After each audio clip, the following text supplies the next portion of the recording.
So this is typically all of the gear I take with me. I've got two backpacks, one that goes on my back and one that sits at my front. Typically carry water and a camelback in that, so I have high volume of water, and usually a few other items that I may use during the day. I've got all my cookware, which is a camp mug for just quickly boiling up water or for quick coffee or for a drink. I've got a pot set, usually with two pots. The burner system, which this pump screws directly into either one of these bottles. Typically I use the small bottle, it ends up pressurizing a lot better, and the other bottle, a nice lightweight aluminum but heavy duty bottle just to store extra fuel with. The windscreen, of course, to regulate the heat better. Forks, knives, just a small spatula. My stove and everything else typically fits right inside my pot, so it protects everything. I've got a 1 liter Nalgene bottle, which is great for measuring out different volumes of water. I've got the last few years I've been taking a thermos with me. I can make coffee in the morning and still have one for on the trail during the day. Sometimes it doesn't work out well because it's so hot, but I've got a large knife for just camp crafts and making doing chores around camp. Bug head net, very valuable, especially anytime in the summer or especially the spring. Emergency blanket goes along well with the first aid kit, which is pretty much mandatory if you're going on a backcountry trip. Bear bell. Typically when you walk down the trail, especially if you're not in groups, you may sneak up on bears, so it's good to tie one of these to the backpack and have it jingle. I occasionally get away with putting it with my camp kit cup. Got my small hatchet, which also comes with a saw. Usually all you really need for around camp, you're typically not cutting down large trees, you're collecting deadfall anyways. Collapsible saw as well. Depending on the type of trip I'm going on, I might bring this with me as well. Lots of small cord. You've got glue. Glue is very important because if you rip your tent, you can sometimes re-glue it again. This stuff's called Automotive Goop. It's usually several hours, about 12 hours to actually cure, but it's really good in case, say day one, you find out you have a hole in your self-inflating air mattress. It would be of no use to you if you couldn't fix it. So to have a small tube of goop or any kind of silicone to be able to seal it up, that's invaluable to have on the trail. On that topic, we've got sleeping arrangements. You got a collapsible pillow I bring along, my self-inflating mattress, which is really great. I find that anything over 1.5 inches, this is a 2-inch thick one, it works very well for me on trains such as Algonquin and anywhere in northern Ontario, being with all the rocks. I've got my 2-man tent made by Mech. It's a Wanderer 2. It's a beautiful tent, really waterproof. I've been down some pretty intense rainfalls and been completely dry inside. Of course, to this side we've got lots of bug spray, rope for hanging food bags. Typically, you put your food in a waterproof food bag, roll the top up nice and tight. That's how these work. You roll it up, lock it shut. That seals it. You can dip this in the lake, it'll be dry. And I'll put a large carabiner over it, tie the rope to it, and haul it up into a tree. So I could, in the middle of the night, if it rains, it doesn't matter because all my food's nice and dry inside of there. Not exactly bear proof, but if you hang it up properly, the bears will never get to it, or any other critters should never get to it either. Last few years we've been taking glow sticks. Depending on what type of trip you're doing, you may or may not want to take these, but we find them valuable at night. Just to put it, if we go on a late night canoe ride out on the lake, we can put one of these at shore so we can find our way back easily. Or even for rocks and whatnot that are sticking up, that are in the dark, that you might trip over, you might throw one of these on. Headlamp, very important to have a headlamp. If you don't have a headlamp, you will be in a lot of agony trying to use a flashlight with one hand and only be able to cook or do camp chores with maybe a flashlight on your armpit. This frees up your hands to do whatever you want. On that note, you still want flashlights that you can bring with you, because if your headlamp ever breaks or if you run out of batteries for some reason, then at least you've got backups for flashlights. Usually I don't bring backups for stuff because everybody's usually got one of everything, but if everybody only brought one flashlight and one broke, then you'd be hurting for light during the night, which is typically what you're doing camp chores at night before you go to bed. Pocket shower is something I'll bring along. It's the same system as these bags, only on the bottom, much smaller of course, but on the bottom it's got a little nozzle and you can haul it up into a tree. It's black, so it'll soak up the sun rays and warm up the water for you. You can have a hot shower, or at least a warm shower. In a lot of Ontario parks, before you go into the backcountry, they give you bags for bringing out any garbage you may have, which is a great idea.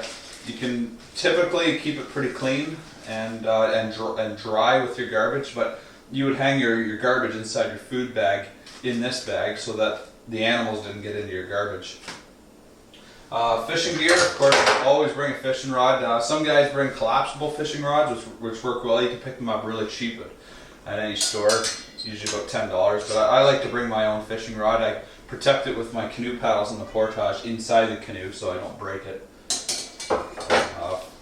Fishing gear, don't bring a tackle box. This will be usually the largest tackle box I'll bring. It's waterproof, so if I get caught in a rainstorm or if we tip or dump a bag into the water, then it's got a seal on it that keeps all my tackle nice and dry.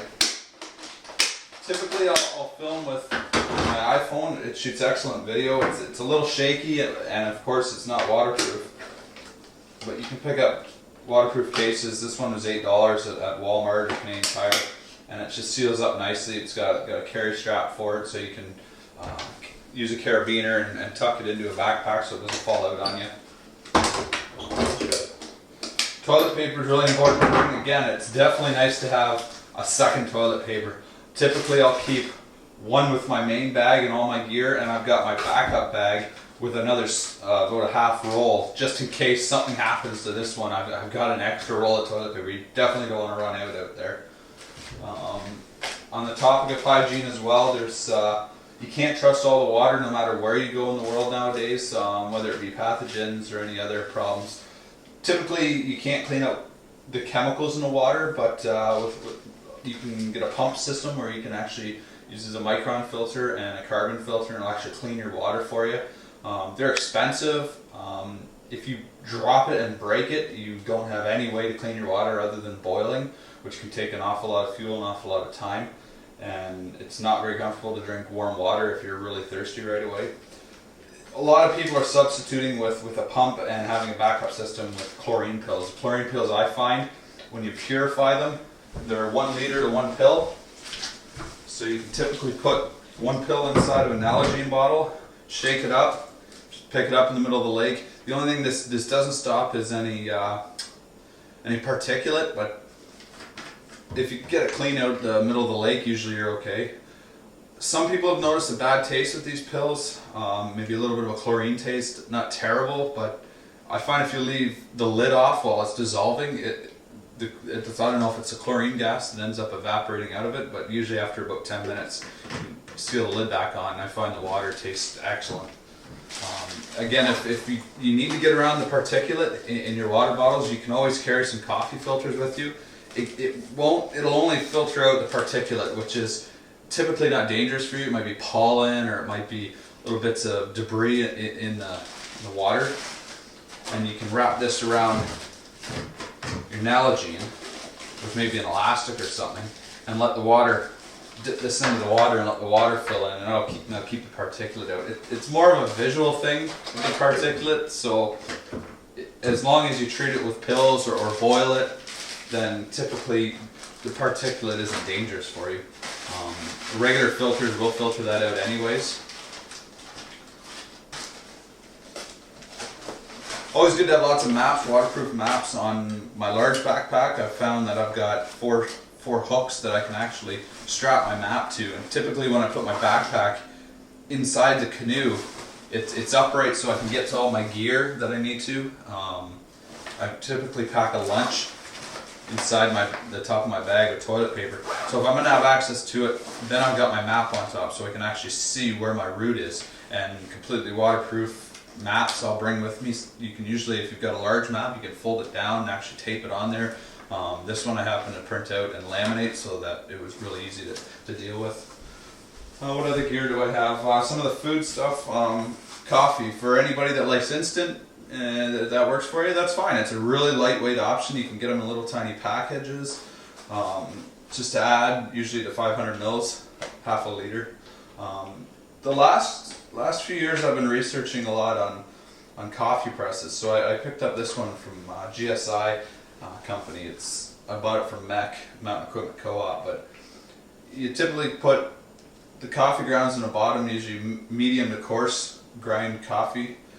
You put less than boiling water. Boiling water will actually cause bad acids to come out in your coffee, and your coffee will end up tasting bitter. So you usually boil your water, wait a few minutes for it to cool down, pour the water into here, let it soak for about 5 to 10 minutes. Keep the bugs out. You can always do that. The plunger won't go down right away. Just kind of keep the bugs out, and then it's got a nice sleeve to insulate it so it doesn't cool down while the coffee is actually settling into the water. And about 5 or 10 minutes later, you slowly press out the coffee, and all the coffee beans end up being at the bottom. So when you actually pour it into your coffee cup, all the beans, the coffee grinds are down at the bottom.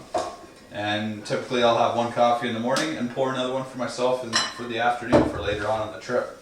A little extra weight, but it all depends what type of trip you want to go on. Did I miss anything else? My sleeping bag, very small. It's typically in the summer you don't need anything too large. You get into early spring or late fall trips, you might need bigger backpacks, and then you'd start reducing things like thermoses and extra flashlights. You may only bring one extra flashlight. You may, if it's cool enough, you may not even need to bring your bug spray, or your head net's not a big deal. It's not very big, but you can kind of reduce some stuff and be able to bring larger sleeping bags. So, some of the other gear for on the water, of course, you've got your rope you can bring with you inside your canoe as kind of a safety thing, or any kind of work you need to do moving the canoe around. I've got a Canoe Seat, which is, for me, it's a self-inflating one I picked up from Colombia. It also works well sitting around camp. If it rains, typically you can't really sit on the ground, but you can lean up against trees and whatnot if you're trying to keep the weight down. Typically I'll bring a camp chair with me. I just find it worthwhile just to carry it with me on the portages. I end up being a lot more comfortable around camp, especially if it rains for a few days, and at least I can sit up off the ground and not get my legs wet or my butt wet. I usually bring water shoes for during the day. These ones are by Morales. They're excellent shoes. I'll even portage in these. They've got really good support in them. For any major portages, I may switch over to my hiking shoes. These ones are by North Face. I really like these ones. The other gear you've definitely got, bring your life jackets and wear them. Very safety orientated around trips, because you're the only one that's looking out for your safety out there. On the water, depending on what type of trip we go on, you could also, I can pack my iPhones in here instead of the smaller case, and other cameras will fit in here. Typically you bring your ID with you and keep it somewhere safe, like your grab bag or something. If something happens and a bear gets into your camp and decides he wants to tear your camp apart, typically have one bag with an emergency kit and maybe a lunch of dry food that maybe the bear can't smell, that if he's tearing your site apart, you've at least got something to get yourself out. Maybe a knife and whatnot. And you keep your ID in there as well. 2 paddles. I've recently got this given to us as a wedding gift. I've been the only one to use it really, but it's a bent shaft canoe paddle, which makes it much more efficient to paddle with. This is a really good paddle as well, straight paddle. A lot of people use the aluminum or plastic paddles. I typically like the feel of wood. They're lightweight, they're fairly durable. The tips can get beat up a bit, but that's okay. Anyways, that's about it.